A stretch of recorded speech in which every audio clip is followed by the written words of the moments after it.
Very good morning to you. Good morning, although I wouldn't say it's one of the best mornings I've had because I'm at Labour conference. Yeah, I know, but at least there's some comedy value, I'm assuming. I mean, they all seem to be fighting like rats in a sack. You've got Andy what's-his-face, saying that there's a culture of fear. Andy Burnham, the Manchester mayor, saying people aren't allowed to say what they think. They're not allowed to differ from the policies of the government, you know, otherwise they get the whip taken away. I mean, he obviously is like the spectre at the feast here, isn't he?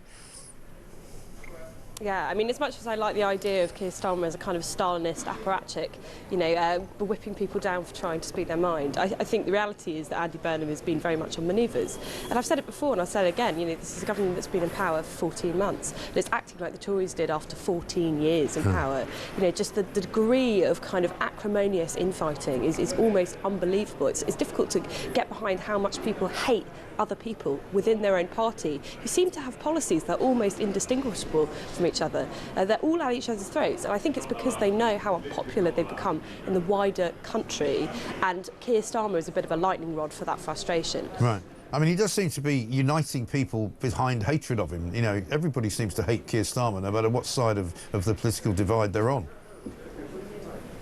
Yeah, I mean, I have to agree. I was walking in yesterday about midday, and there was a massive protest happening outside the conference. And, you know, I can't repeat what was said on some of the signs because they're a little bit strongly worded. But I think it's safe to say that they weren't very happy with Keir Starmer. You know, and that's just people from the outside who are angry about digital ID, angry about what he's done with the family farm tax. But even within the conference, you know, you can see the rumblings from the people still in the left of the party, or the Burnham wing, if you want to call them that, who are very, very frustrated at just how unpopular this government has become so quickly. Yeah, and also, you know, the ridiculousness yesterday of Keir Starmer's interview with Laura Kuenssberg, where he basically called Reform voters racist, even though he says he didn't. You know, he certainly called Reform's policies racist and immoral, only to then be seen by his own Home Secretary later on in the afternoon adopting some of those same policies.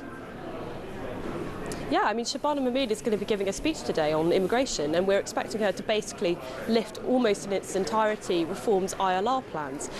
Again, she's just been shuffled into this role. I think she's been in this role for about 3 weeks now. How is she already being contradicted by her Prime Minister, who is supposed to be a close ally of hers? You know, if he's coming out and saying that Reform voters are extremist, or, you know, Farage is flirting with some kind of racist idea about immigration policy, you can't then have your Home Secretary address the party hall and say, oh, well, about that racist extremist, he's got some really good ideas on border control. I know, and that seems to be the thing, that they don't have a way of coordinating their thoughts. They don't seem to have a way. You know, Steve Reid yesterday made a complete fool of himself, unable to say how many houses that he had built as the housing secretary, unable to say where these new towns are going to be, you know, apart from some sort of loose suggestion that, oh, there's one near Enfield, another one up near Leeds somewhere, oh, you know, we're going to build 1.5 million. He doesn't have the wherewithal, he doesn't have the money, he doesn't have the raw materials, doesn't even have the builders. And yet they're just kind of flailing around saying this stuff as if it's going to happen. Yeah, I mean, I don't know if you saw he was wearing that ridiculous bucket hat on stage. Yeah. I actually managed to get a version of that bucket hat. It was very, very cheaply made, and if that doesn't exactly bode well for these new towns that Labour's going to be making if they can't even make a nice bucket hat. But yeah, again, it seems to be, we're at that stage in the government where ministers seem to be operating almost in their own domains. There's no top-down direction from number 10, which is, I think, the reason why someone like Burnham is allowed to talk about this kind of rebellious language about getting rid of the Prime Minister. And do you think part of that problem is that Morgan McSweeney's grip on the cabinet has kind of loosened because of all the scandals surrounding his own situation with his electoral commission investigation, which they don't really want to do, and that he's obviously trying to shut down. But the fact that Morgan McSweeney can no longer control probably the cabinet, and certainly not the rest of the party, is having an effect on its effectiveness, if you like. Oh, absolutely. I mean, again, I think we've seen his own ally, you know, who, aside from Keir Starmer, Shabana Mahmood, she's been really sidelined. You know, that is very much one of his protégés. They've known each other for years and years now. She's quite blue Labour inflected, which is why the government kind of presented her as she's going to be the one that gets tough on immigration. But this soft left faction absolutely despises him. And I think, you know, again, they've been briefing very hard against him. They've seen an area of weakness because of that, I think it was £734,000 of money in slightly dodgy actually donations that helped get Starmer into the position of Prime Minister in the first place. And they're going on the attack because they just don't think he's doing a very good job of directing the ideological direction of the Labour Party. No, he's absolutely not. And then this latest kind of, I mean, it just goes from bad to worse in terms of comedy value. You know, this idea about the field full of donkeys that he got for his parents. Just have a look at what he said, because I think his face at the end of this shows he's terrified. This is how he bought the field. I was a lawyer, I had quite a lot of money. I bought a field for £20,000 at the back of their house, and I said, here's your field, it's yours for as long as you may live, you can put your donkeys in it. That's because I didn't create the trust.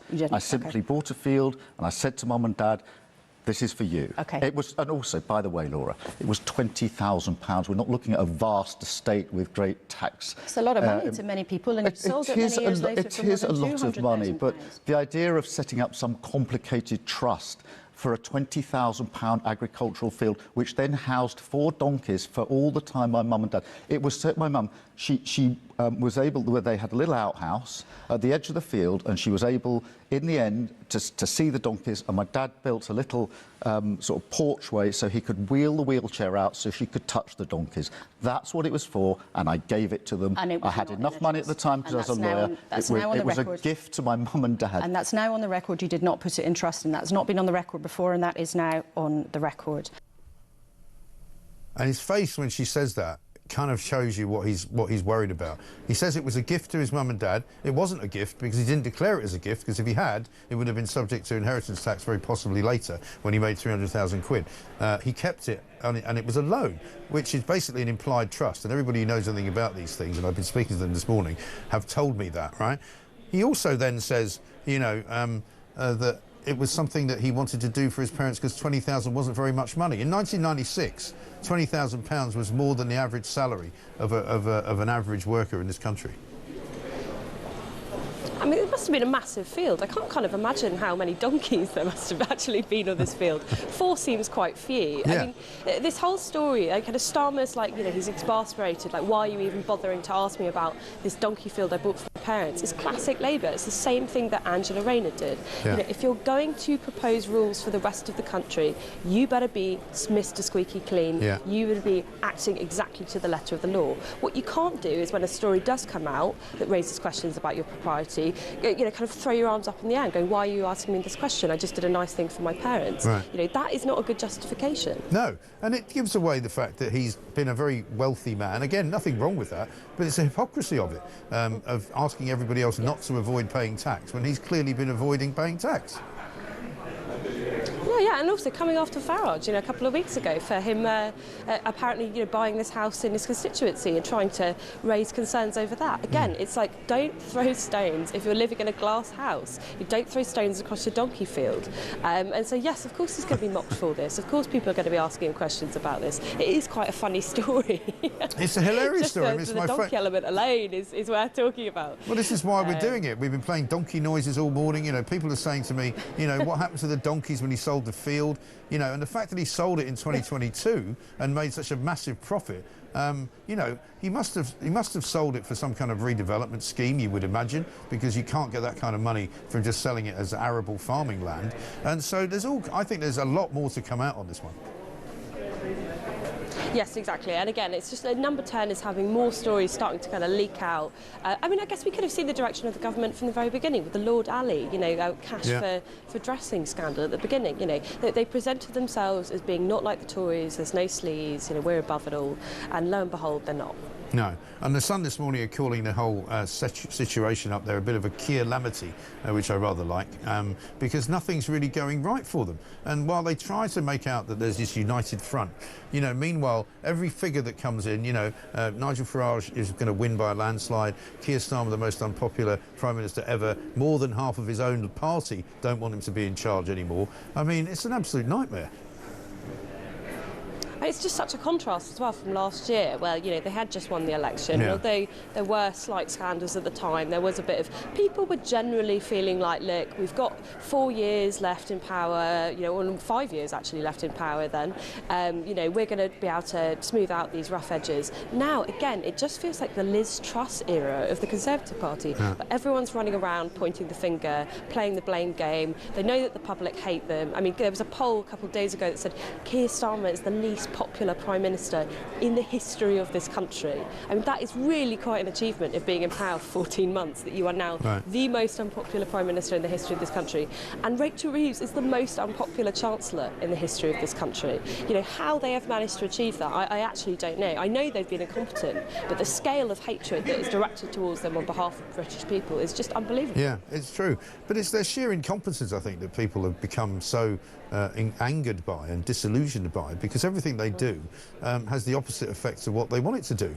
You know, so today she's going to get up and say that she's going to offer jobs to every single 18 to 21-year-old. Well, anybody who's got an 18 to 21-year-old, which I have, will tell you there aren't any jobs. You know, they literally can't find jobs to do, even just part-time jobs. So where are all these jobs coming from? Well, also, I mean, Rachel Reeves is suggesting a youth mobility scheme with Europe. I mean, these are two completely contradictory policies. Yeah. So there's no jobs for young people, but also we're going to bring more young people into the UK to compete for the jobs that we don't actually have. You know, again, there's no joined-up thinking whatsoever. They're just throwing policies out there into the void and hoping that one of them will actually be popular. And then when they're not popular and they get backlash, they're just like, right, quick, moving on, let's come up with another idea. There is absolutely no strategy behind this stuff. No, it's a complete disaster. But anyway, listen, at least it must be keeping you entertained in some way, shape or form, because there's no shortage of stuff to write about. So very good to see you. Thank you very much for joining us. Poppy Coburn, assistant comment editor at the Telegraph. This from John in Poole. What a laugh on your show today. Mike, I wonder what happened to the donkeys when Starmer sold the land. This government gets more bizarre by the day. It really does. And Tony says this, will Lammy, Burnham and McFadden be part of Starmer's Three Wise Men's Christmas edition featuring some goats with a donkey?